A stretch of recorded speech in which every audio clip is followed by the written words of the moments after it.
kind of unavoidable. Unavoidable. Let me say the word correctly.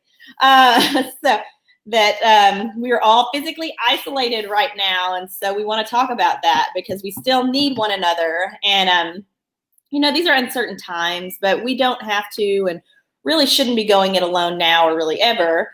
I've had several really significant changes occur just in the last few weeks. I keep saying, oh man, the last couple months. And then Laura keeps correcting me. She's like, all of that has happened in like 2 weeks. So, and then we have this added to it. So, I don't really know how I would mentally survive without the support of my community and my different community groups. And so we want to talk today about kind of 5 reasons why it's really important and why we need community around us. So the first thing is a little bit obvious. It's motivation and support. So some days it's really difficult to, even get going, but to keep going. We all have concerns about the impact of COVID-19 on our law firms and on our clients, and we're really uncertain about how long this is going to last and what the future holds.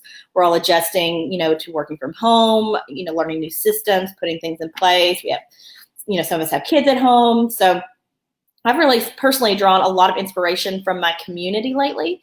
So everyone is really promoting one another's businesses. We are sending, podcasts and quotes, and your community believes in you, even when you don't believe in yourself. So really lean on them, especially when you have, things that are creeping in your mind that make you doubt yourself or make you anxious or worry. Just really lean on your community.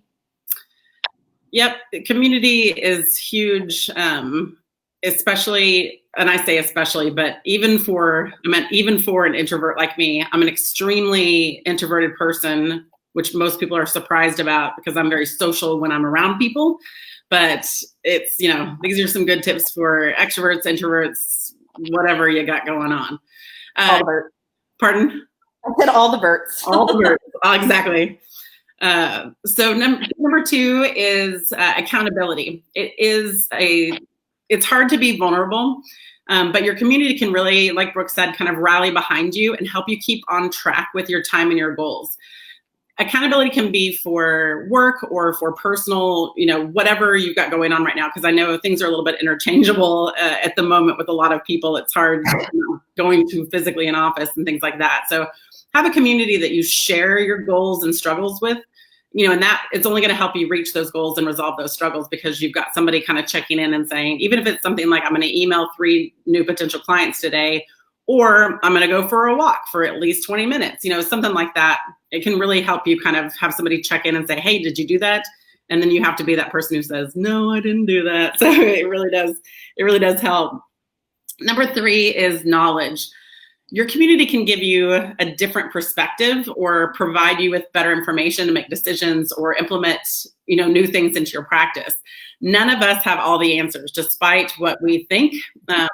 Or what our 14-year-old boys think, like Brooke has. I'm sure he is always like, oh, I know. Very knowledgeable. Yes, exactly. We don't know everything, and we can learn a lot from one another. And so your community can really help provide that knowledge for you, crowdsourcing solutions to problems, things like that. Somebody might have come across that exact issue, and you don't have to start, your solution from scratch.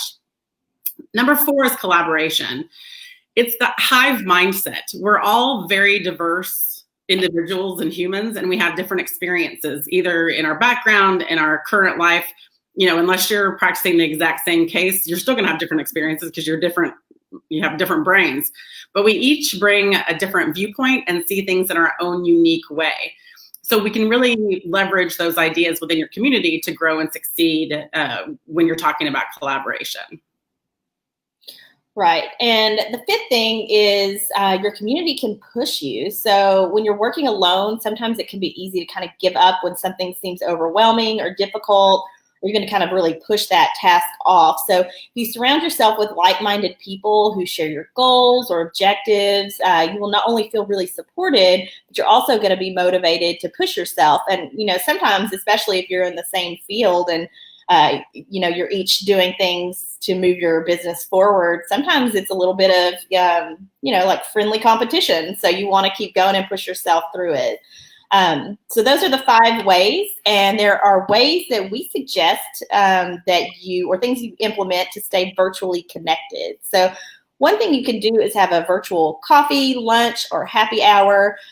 We have been having, Laura and I have been having, we have virtual meetings all the time like this, so we can see each other. But, we've been trying to do that. We've been doing that with, the people that we're working with. We had a meeting with our marketing team this morning, which was funny and great. But you can do that with coffee. You can grab a coffee and have a conversation. You can do a virtual lunch or even a virtual happy hour, to maybe talk about things you're grateful for, or to celebrate your wins or talk about your struggles. And then, regularly check in, and by regularly, I mean at least daily, check in with your people. Check in and wish them a good morning, do a FaceTime with them, whatever you need to do, check on things that they're doing. Just let them know that you're thinking of them.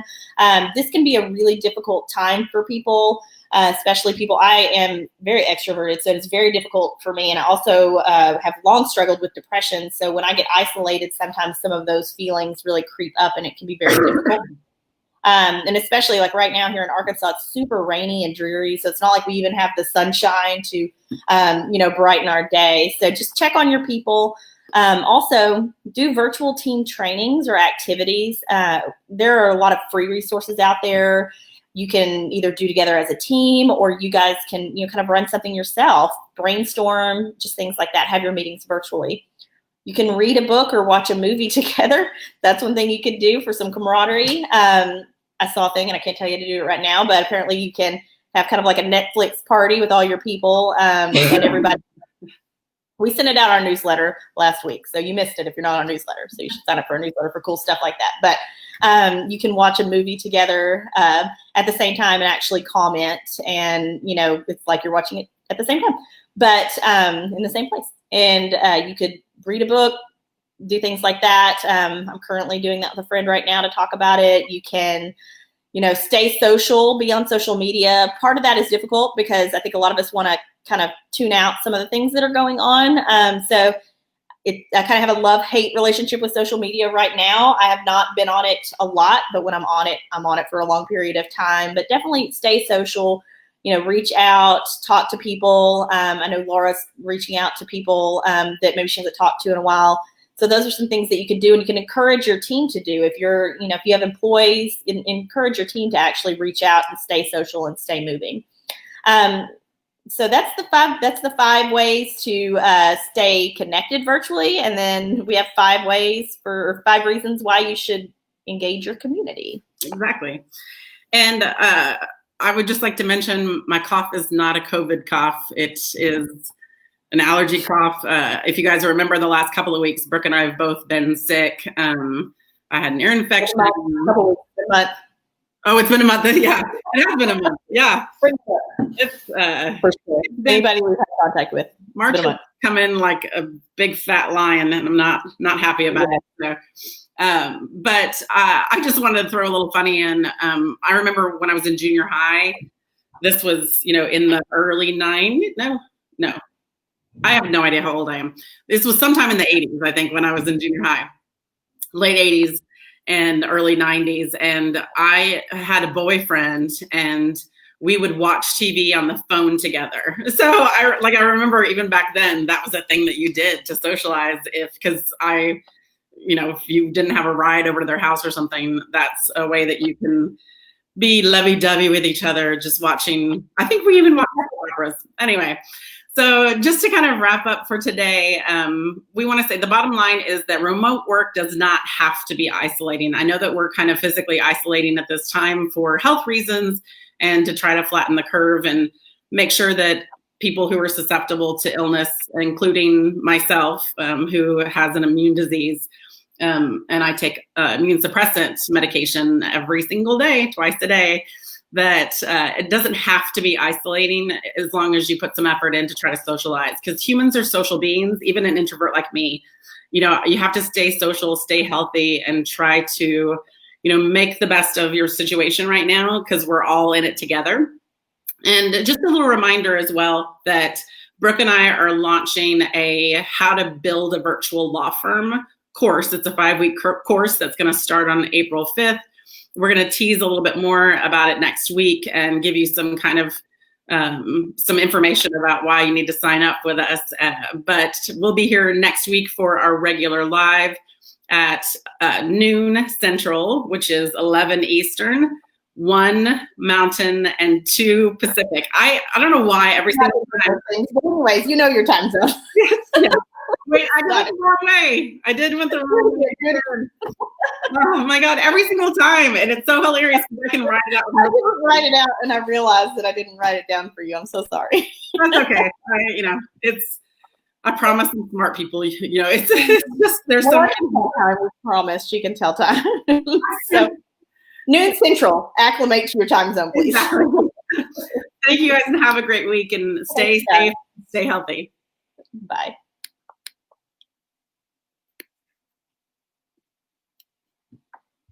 I really thought about that. I really had to think about that. I noticed. I don't know if it's shutting down or not. What's happening? It's offline on my end. Okay.